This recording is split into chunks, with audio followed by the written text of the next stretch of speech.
Frères et sœurs, Jésus-Christ, bonjour. Bienvenue une fois de plus dans notre émission Une minute avec Dieu. Aujourd'hui, nous sommes lundi, 6e jour du mois de mars de l'an 2023.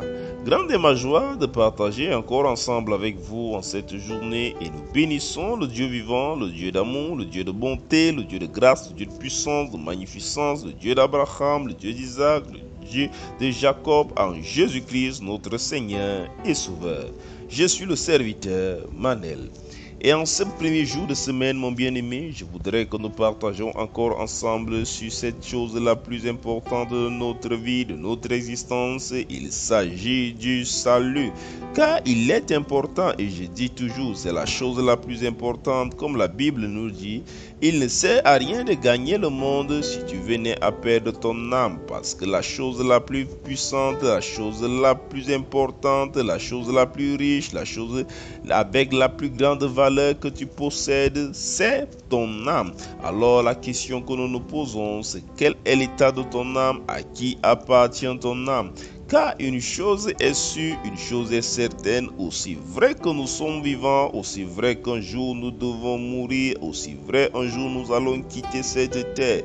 Et la Bible nous fait comprendre qu'il y aura une fin des temps. En ce temps-là, il y aura un jugement où ceux qui ont fait la volonté de Dieu seront près de Dieu et ceux qui n'ont pas fait la volonté de Dieu seront loin de lui, c'est-à-dire en enfer. Mais la Bible nous dit ici quelle est la volonté de Dieu, pourquoi Dieu et comment Dieu voudrait que nous fassions sa volonté afin que nous ayons la vie éternelle. Je voudrais t'annoncer, mon bien-aimé, je voudrais t'annoncer que ce n'est pas compliqué, que ce n'est pas difficile, car l'Éternel nous aime tellement qu'il nous a donné un chemin que nous devons emprunter, un chemin qui n'est pas compliqué, un chemin assez facile. Le problème, c'est que nous les hommes, nous pensons que c'est par nos œuvres, nous pensons que c'est par nos maîtres sûrs que nous pouvons être sauvés.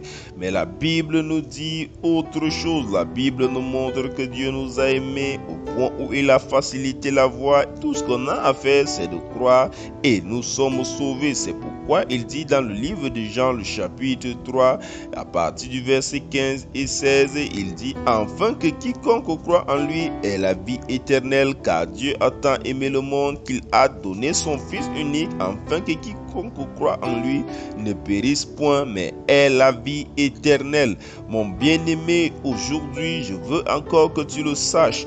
Pour avoir ta vie éternelle, tu n'as pas beaucoup de choses à faire. Tout ce que tu as à faire, c'est de croire au Seigneur Jésus-Christ. Crois que le Seigneur Jésus-Christ est Seigneur. Crois que le Seigneur Jésus-Christ est mort à la croix pour toi.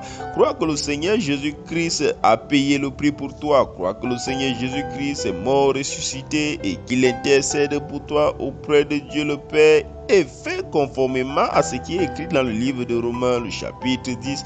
La Bible nous fait comprendre que lorsque tu confesses de la bouche et que tu confesses du cœur, tu obtiens ton salut, tu parviens à la justice.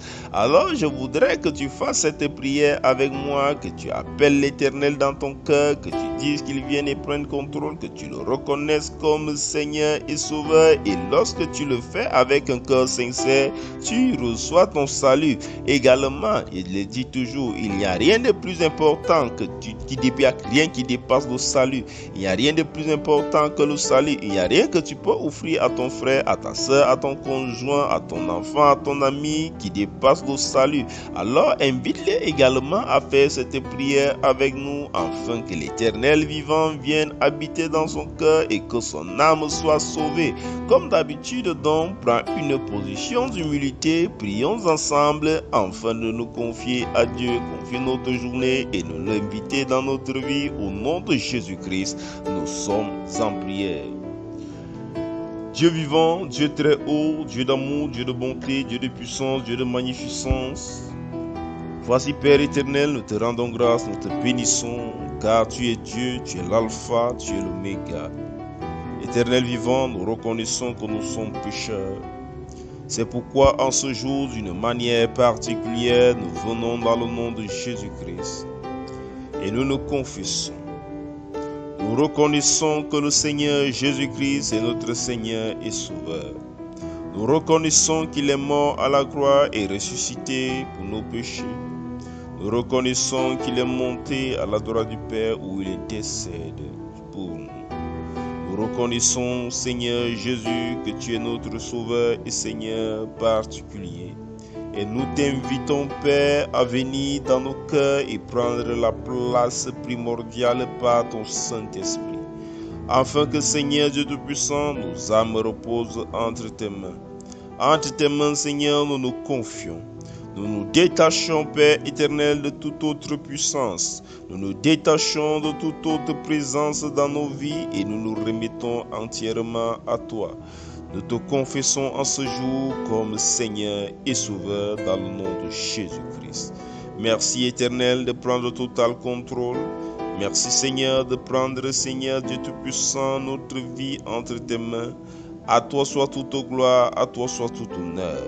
Père, nous prions également, Seigneur, pour toutes les autres personnes qui n'ont pas encore eu l'opportunité de te remettre leur vie. Éternel, nous prions afin que toi qui es Dieu de toutes circonstances, tu suscites, Père éternel, des circonstances. Tu suscites, Seigneur Dieu Tout-Puissant, des occasions pour eux afin qu'ils te connaissent et qu'ils se remettent entièrement à toi. Père, sois béni, Seigneur, sois magnifié. Éternel vivant, sois élevé. Éternel vivant, sois une fois de plus loué dans tous les siècles des siècles. Sois béni par Jésus-Christ. Au nom de Jésus-Christ, nous t'avons ainsi prié. Amen.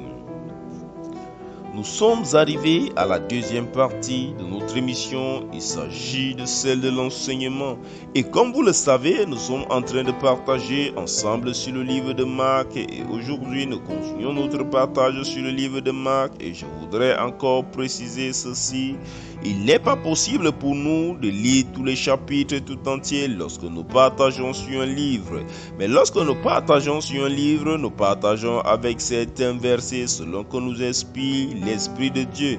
Alors, il est important que lorsque nous sommes en train de partager sur un livre, toi-même tu trouves le temps, tu essaies de trouver un temps nécessaire, un temps pour lire les chapitres tout entiers. De cette manière, tu comprendras plus et l'Esprit de Dieu te parlera davantage. Alors aujourd'hui nous lisons Marc le chapitre 12, il est écrit au verset 29 et 31.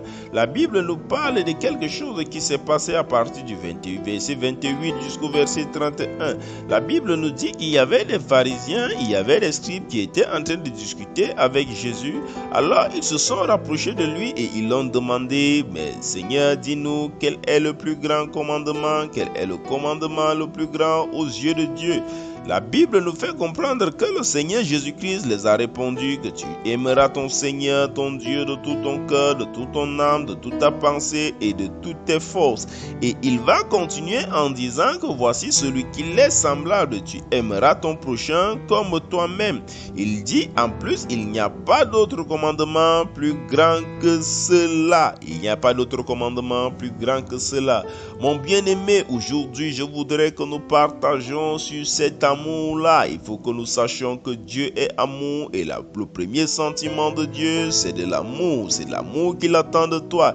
Et il voudrait que tu l'aimes plus que tout. Il voudrait que tu l'aimes plus que ton travail. Il voudrait que tu l'aimes plus que ta famille. Il voudrait que tu l'aimes plus que tout ce que tu possèdes. Il voudrait être au centre de toutes choses dans ta vie. Il veut être la priorité. Il veut être l'alpha et l'oméga. Et en plus de cela, il dit, voici celui qui est semblable. Il dit, tu aimeras ton prochain comme toi-même. Car l'amour de Dieu ne peut pas se manifester uniquement en parole en disant qu'on aime Dieu.